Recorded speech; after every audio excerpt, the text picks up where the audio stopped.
Keanu Reeves finds a blind boy begging for his mother's life. What happens next will shock you. It's 2 a.m. on a cold November night in downtown Los Angeles. The streets are empty, except for the occasional taxi and the distant hum of late-night traffic. Most people are tucked away in their warm beds, but not everyone has that luxury. And that's when Keanu Reeves, yes, the Keanu Reeves, stumbles upon something that would change two lives forever. He's walking back from a late dinner, probably thinking about his next film project, or maybe just enjoying the quiet solitude he's always craved. The man who could afford any car, any house, any comfort in the world, chooses to walk the empty streets like any regular person. But then he hears it, a small voice, barely audible, coming from the shadows between two buildings. Please, someone, anyone. Keanu stops dead in his tracks. He's heard a lot of things in his life. Directors yelling action, crowds screaming his name, the roar of motorcycles. But this voice cuts through everything. It's desperate, it's young, and it's breaking. He turns toward the alley, and what he sees makes his heart skip a beat. There's a boy, maybe 8 or 9 years old, sitting on a piece of cardboard next to a shopping cart filled with what looks like everything he owns in the world. The kid's clothes are too big for his small frame, clearly hand-me-downs or donations. His shoes have holes in them, but it's his eyes that Keanu notices first. They're clouded over, unfocused, staring at nothing. The boy is blind. In his small hands, he's holding a crumpled piece of paper with something written on it in shaky handwriting. He's holding it up toward the empty street, toward no one, hoping someone, anyone might read it and help. Keanu approaches slowly, his footsteps echoing off the brick walls. "Hey there," he says softly, not wanting to startle the child. The boy's head turns toward the sound. Sir, are you there?"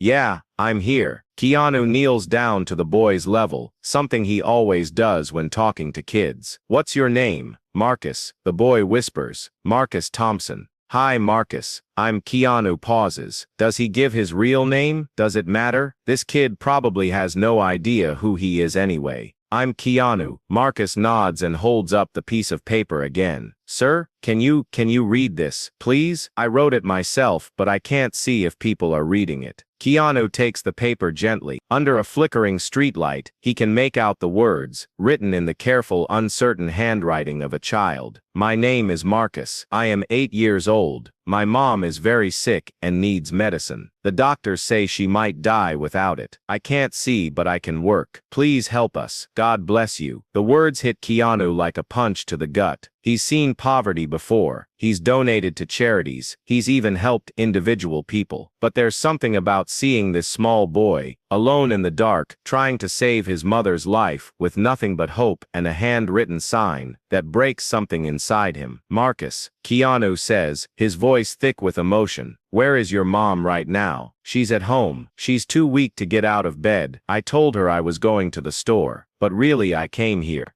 I heard people get money here sometimes." Marcus's voice cracks. "The medicine costs $800. That's a lot, right?" "I don't know how much that is, but the pharmacist said it's a lot." $800. To Keanu, that's what he might spend on a nice dinner. To this family, it's the difference between life and death. "Have you eaten today, Marcus?" The boy shakes his head. "Mom needs to eat first. When she gets better, then I'll eat." That's it. That's the moment Keanu Reeves, action star, millionaire, Hollywood legend, decides he's not just walking away. "Marcus, I want to help you and your mom, but first you're going to eat something. There's a 24-hour diner just around the corner. Will you come with me?" For the first time Marcus smiles. It's small, hesitant, but it's there. "Really? You really want to help? Really?" As they walk to the diner, Marcus tells Keanu his story. His dad left when he was 5. His mom works 2 jobs, or she did, until she got sick. They don't have insurance. The blindness, he was born that way, but his mom always tells him he sees things others can't, that he has a gift for understanding people's hearts. She says, "I'm going to do something important someday," Marcus says, as they settle into a booth at the empty diner.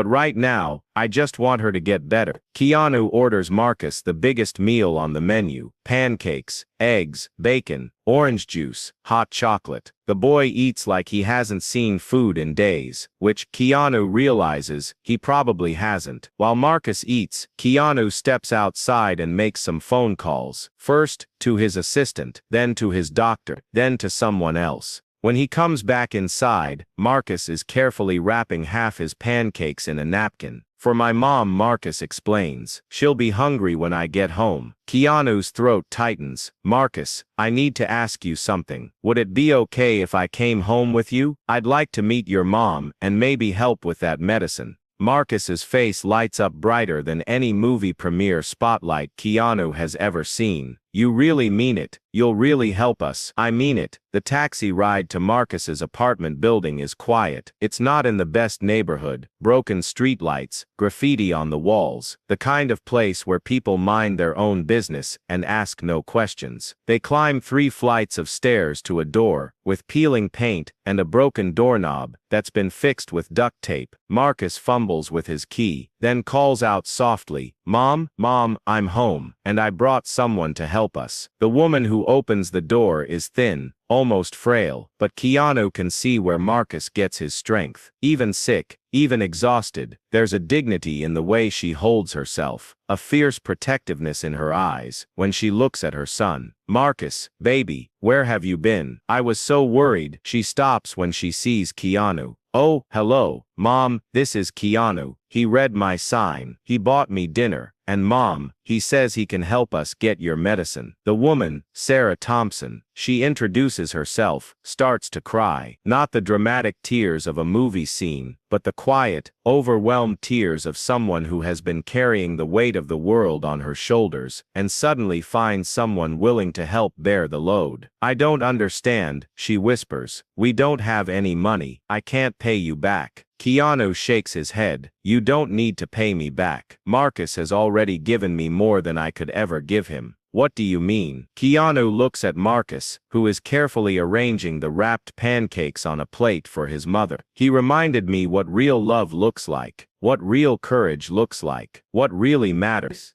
And then Keanu does something that, if it were filmed, would break the internet. He sits down at their small kitchen table, pulls out his phone, and starts making calls, not to his agent, or his publicist, or his manager, to his doctor, to a pharmacy, to a hospital administrator he knows from his charity work. Within an hour, everything is arranged. The medicine will be delivered in the morning. Sarah has an appointment with one of the best specialists in the city. All expenses covered. And there's more. "I want to set up a trust fund for Marcus's education," Keanu tells Sarah. "And I have a friend who runs a foundation for families dealing with medical emergencies. They're going to help with your living expenses while you recover." Sarah can't speak. She just holds her son and cries. But Marcus, this incredible 8-year-old boy who spent his evening begging strangers to save his mother's life, has something to say. "Mr. Keanu," he says, reaching out until he finds Keanu's hand. "Thank you, but I want to ask you something."